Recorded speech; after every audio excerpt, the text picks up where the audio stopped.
Before we start, click the first link in the description below to learn more about how to manifest real spendable cash in next 24 hours. We organized a special free presentation for you. Don't miss, available for limited time. Do you feel stuck in a rut right now? Do you ever wonder how to be happy? Are you restless, dissatisfied, and uninspired? Perhaps you feel like everyone else is happier and more successful than you are, and that nothing ever really goes quite right for you. Maybe your days are predictable and sedentary, and you feel little sense of achievement or well-being. You might well look at your situation and think, how could I be happy? However, the truth is that happiness is a choice, and it's one you can choose to make today. But what does it mean to say that we can simply choose how to be happy? In this article, we'll explore the answer to that question. Part of the answer will involve offering you 4 concrete actions that you can take right away if you want to choose happiness. We'll walk you through the fine details of each of these techniques, and show you how to apply them to your life. Is happiness a feeling or a choice? In truth, happiness is both a feeling and a choice. It starts by saying these 3 little words to yourself: I choose happiness. By deciding to be happy in this way, you embark on a journey that almost immediately transforms your feelings. Let's take a closer look at the sense in which happiness is a feeling and the sense in which it is a choice. This will set the stage for making the kinds of changes that promote long-term happiness. When people think about their happiness, they often do so in a helpless sort of a way. Perhaps you've caught yourself doing this, thinking about how you're unlucky, or how you don't have any power. In truth, you have a lot more control over your well-being than you realize. You can start to see this more clearly once you begin to explore the reasons why happiness exists in your life in the first place. Take a moment to do that now. What did you come up with? Perhaps you thought about your low self-confidence or low self-esteem. Maybe you noted your lack of self-care.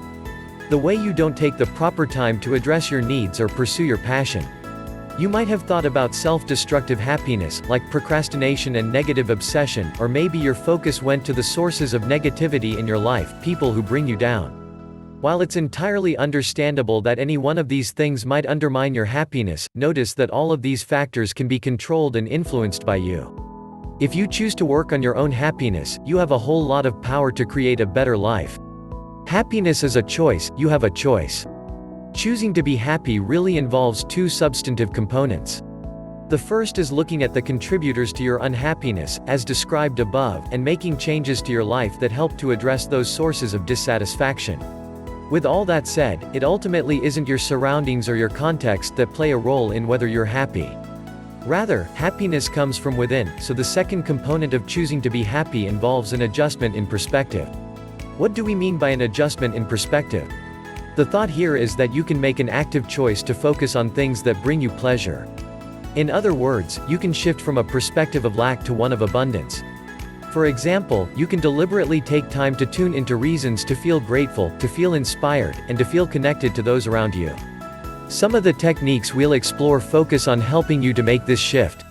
After all, it isn't easy, especially if you're used to talking to yourself in a highly critical way. 4 steps you should take to be happy. You now know that choosing how to be happy has 2 parts: making changes to your external circumstances, and making changes to your inner life so that your feelings shift toward the positive. With that in mind, let's now turn to 4 concrete steps that you can take in order to become happier. As you work through these steps, you'll begin to take control and transform your life. How to be happy. Step 1. Take control of your life. Step 1 of learning how to be happy is simply just taking control of your life. We've all felt out of control sometimes, like it's other people, and perhaps just plain bad luck, that determines whether we do well in life. Of course, there will always be things in life that we can't control. However, one of the most important keys to choosing happiness is taking personal responsibility for your circumstances. There is so much that you can control, and realizing this can be freeing rather than frightening. Acknowledge that it's up to you to create a happy and healthy life you desire, and that the only limit to your success is the one you place on yourself.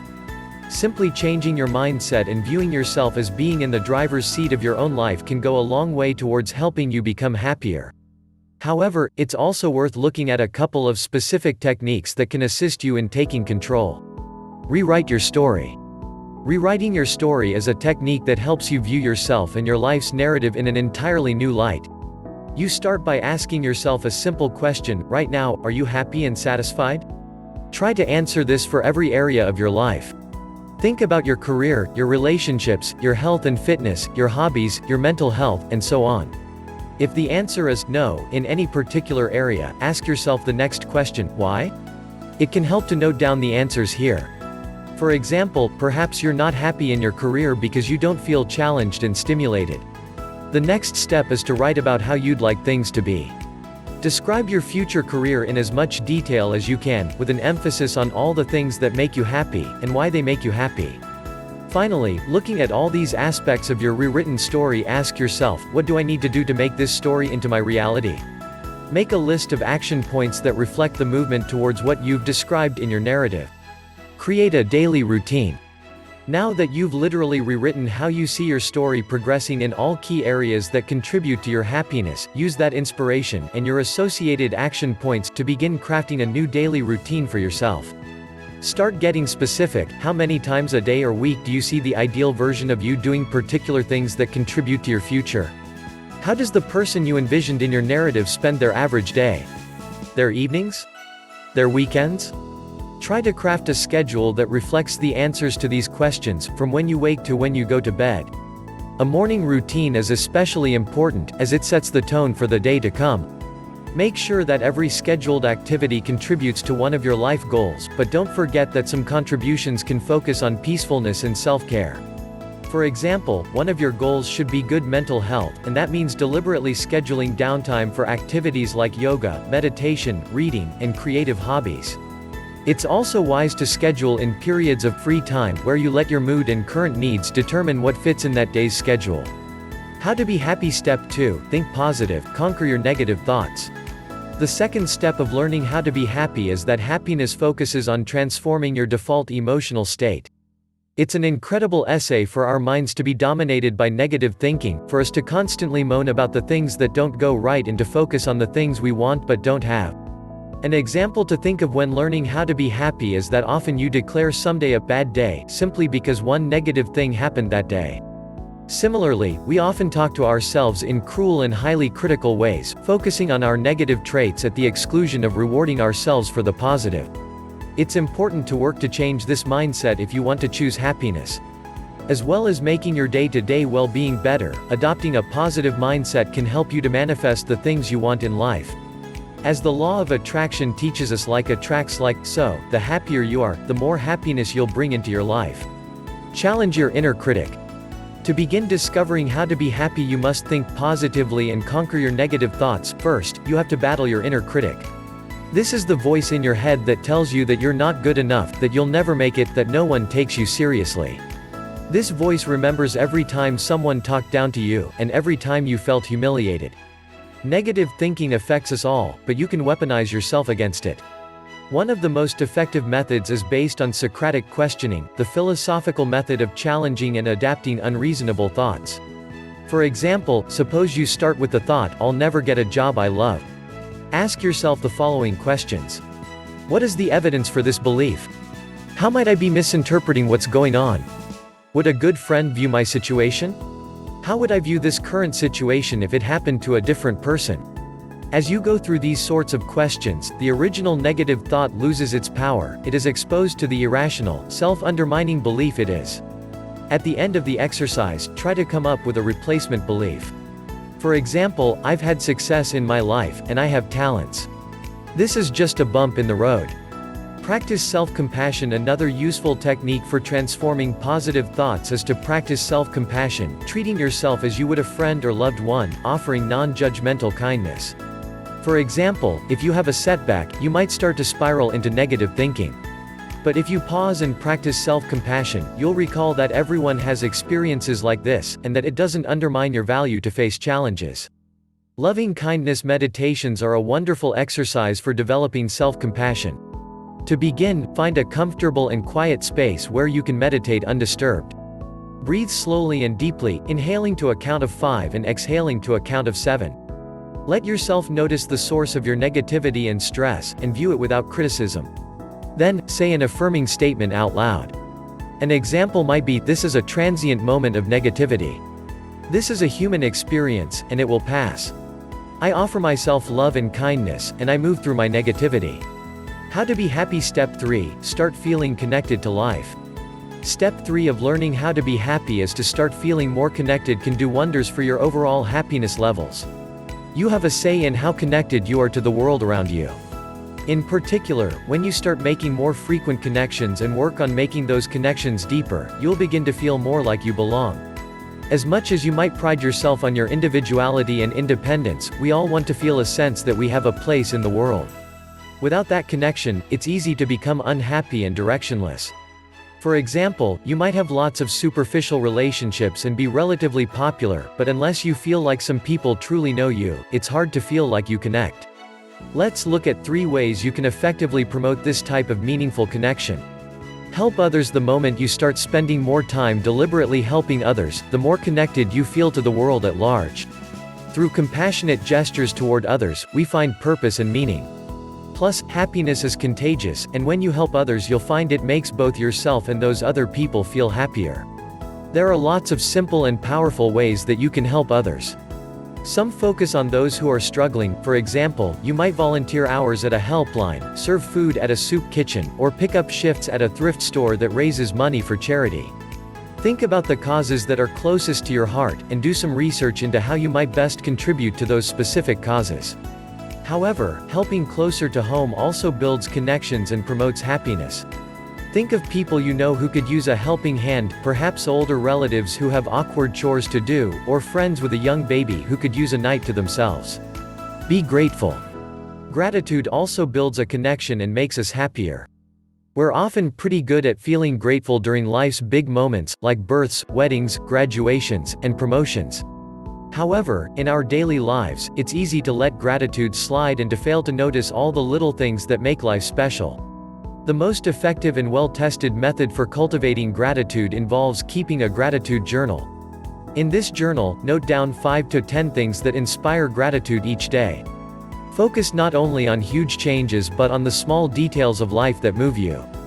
And when you need a lift or need to be reminded of all the good in the world, pick up your gratitude journal and reconnect with all there is to be thankful for in your life. Mindful walks also help you to appreciate what you have. Just spending half an hour in nature, noticing its impact on all your senses, can help to revitalize the kind of wonder you felt when you were a child. Catalog the different scents, feel the breeze on your skin, and notice all the wonderful colors you see in nature.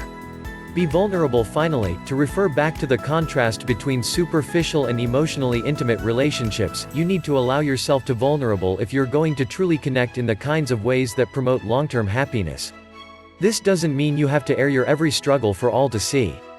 It's healthy and important to have boundaries and to be careful what you share.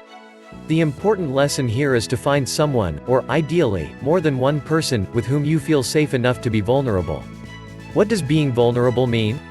It means allowing yourself to be seen on the deepest level, letting someone in to see your anxieties, your inconsistencies, and the parts of you that feel unfinished. It's about dropping your guard and forgetting about any attempt to create a polished image. While this can seem scary when you're not used to it, this kind of intimacy is enormously gratifying. Only when you are seen and known in this deeper, more risky way can you really feel fully accepted for who you are. And by choosing to embrace the possibility of that kind of unconditional love and acceptance, you also choose happiness. How to be happy. Step 4. Take care of yourself.